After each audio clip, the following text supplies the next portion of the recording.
지금 좌파 정권은 윤석열 정부의 약점을 부각시켜서 자신들의 부실한 정통성을 감추기 위해서 필사적으로 가짜 선동을 벌이고 있습니다. 그동안 보수 진영의 강력한 반발에도 불구하고 민주당과 이재명은 결국 두 차례에 걸쳐서 35조 원대 추경을 단독 처리하면서 무소불위의 권력을 행사했습니다. 그러나 윤석열 정부는 도덕적 측면에서 전혀 흠잡을 데는 없었습니다. 대한민국 역사상 권력형 부정부패나 개인 비리가 없었던 유일한 정부였습니다. 반면 이재명은 자신의 취약한 정통성을 덮고 대법원 장악 음모, 개인 비리를 숨기기 위해서 긴급하게 현금을 살포하고 있습니다. 이들은 윤석열 정부의 민생안전금융 프로그램이라는 것을 끌어들여서 자신들의 퍼주기 정책을 정당화하려고 합니다. 이재명은 윤석열 정부의 민생지원 125조 원을 소환했습니다. 윤석열 정부는 2년 반 만에 125조를 뿌렸으니 지금 자신들이 뿌리고 있는 35조가 무슨 문제가 있는 것인가 라는 교묘한 논리를 펼치고 있습니다. 결국 이재명 측은 자신들의 재정 살포를 정당화하기 위해서 윤석열 정부를 끌어들여서 대대적인 가짜 선동을 펼치고 있습니다. 안타깝게도 많은 국민들은 이 거짓 논리에 속수무책으로 속아 넘어가고 있습니다. 이에 대해서 이들의 거짓 선동을 파헤쳐버릴 것입니다.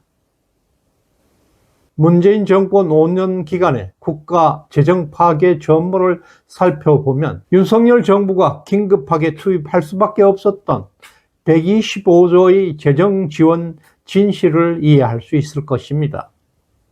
문재인은 국가 채무를 660조에서 1064조 원으로 늘리면서 불과 5년 만에 400조가 넘는 국가 채무를 폭증시켰습니다. 빚더미로 만들어 놓았습니다. 여기에 숨겨진 공공기관의 채무 약 100조를 더하게 되면 문재인은 실제로 500조 이상의 막대한 국가 재정을 파괴한 것입니다.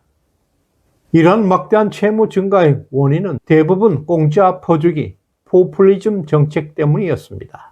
또한 이들은 이러한 통계를 숨기기 위해서 통계 조작까지 했습니다. 문재인 정부의 각 부처, 각 기관마다 발표한 부채 총액은 제각각 달랐습니다. 공공기관의 적립금은 모조리 적자로 전락하고 말았습니다. 한국전력은 무리한 탈원전과 전기요금 통제로 2021년 5조 8,600억 적자, 2022년에는 무려 20조 이상의 적자를 기록했습니다. LH공사는 매년 수천억대 손실을 쌓아왔습니다. 또한 고용보험은 2017년 10조 원 흑자에서 2022년에는 16조 적자로 돌아섰고, 건강보험 역시 문재인 케어라는 비현실적인 정책으로 인해서 3년 연속 적자 수령에 허덕이고 있습니다. 코로나 사태 이후에 뿌렸던 재난지원금은 무려 183조 원에 달하고 있습니다. 추가 경정 예산은 8차례나 편성했고, 특히 총선을 앞두고 집중적으로 국민들에게 현금을 살포해서 국가 재정을 탕진해서 표를 매수한 것입니다. 결과적으로 문재인 정권은 5년 동안 대한민국 국가 기반을 초토화한 재정 파괴 범인입니다. 법치는 무너졌고 좌파 정권의 무능과 오만으로 인해서 규제가 폭증하고 있었고, 공공기관들은 방만한 경영으로 내부부터 썩어 들어갔습니다. 문재인 정권은 우리 후손들이 도저히 감당할 수 없는 막대한 빚더미, 그리고 망가진 경제 구조를 남긴 채 떠났습니다. 문재인의 그 폭탄은 아직도 언제든지 터질 준비가 되어 있습니다.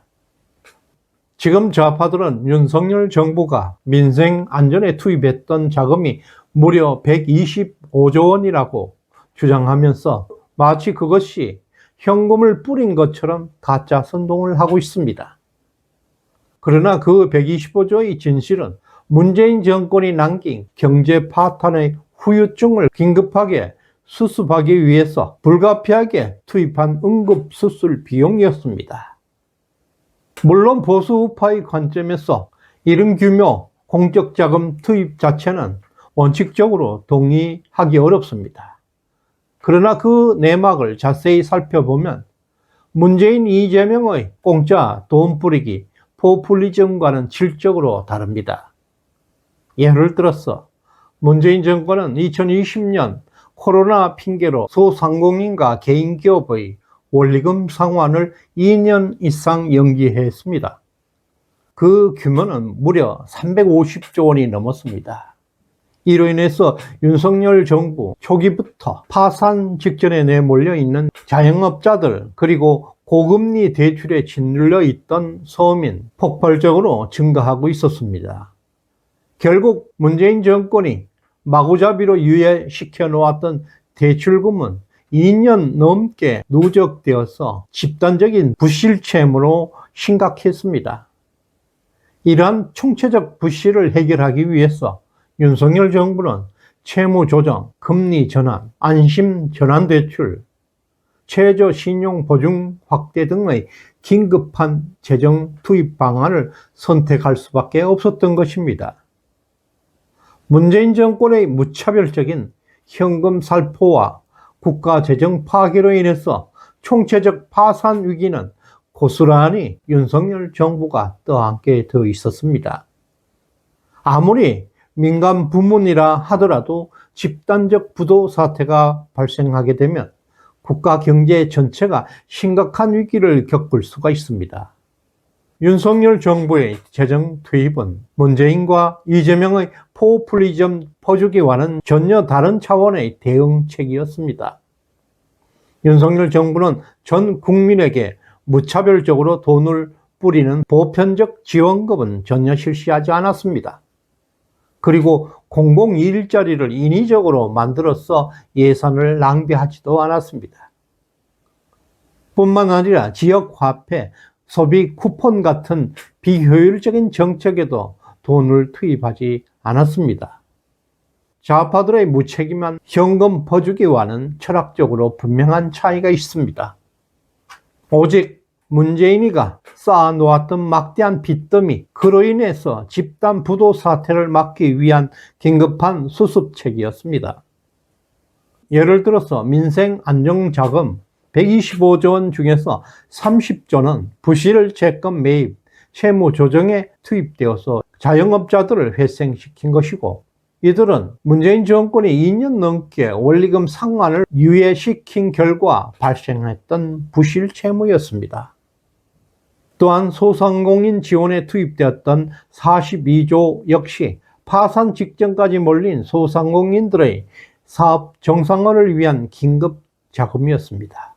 이 역시 명칭만 다를 뿐이지 문재인 정권에서 상환 유예되었던 350조 원의 부실 부채의 일부입니다. 그리고 서민과 중산층에 투입되었던 45조 원은 문재인 정권 당시 집값 폭등으로 급증했던 영끌족을 비롯해서 대출금리 인상으로 허덕이고 있던 서민들의 원리금 상환을 일부 부담한 것입니다. 결국 윤석열 정부가 투입했던 125조 원은 모두 문재인 정권이 초래한 심각한 집단적 부도 위기를 막기 위한 긴급하고도 선별적으로 사용된 재정이었던 것입니다. 그러나 분명히 해야 할 사실은 있습니다. 윤석열 정부가 아무리 선의의 일한 정책일지라도 엄밀하게 말해서 자유주의 시장경제 원칙에 바람직한 처방은 아니었습니다. 보수주의는 기본적으로 개인과 기업의 책임을 강조합니다. 따라서 경쟁력 없는 기업은 시장에서 자연스럽게 도태되어야 합니다. 그 빈자리를 더 우수하고 혁신적 기업들이 채우는 구조를 만들어야 합니다.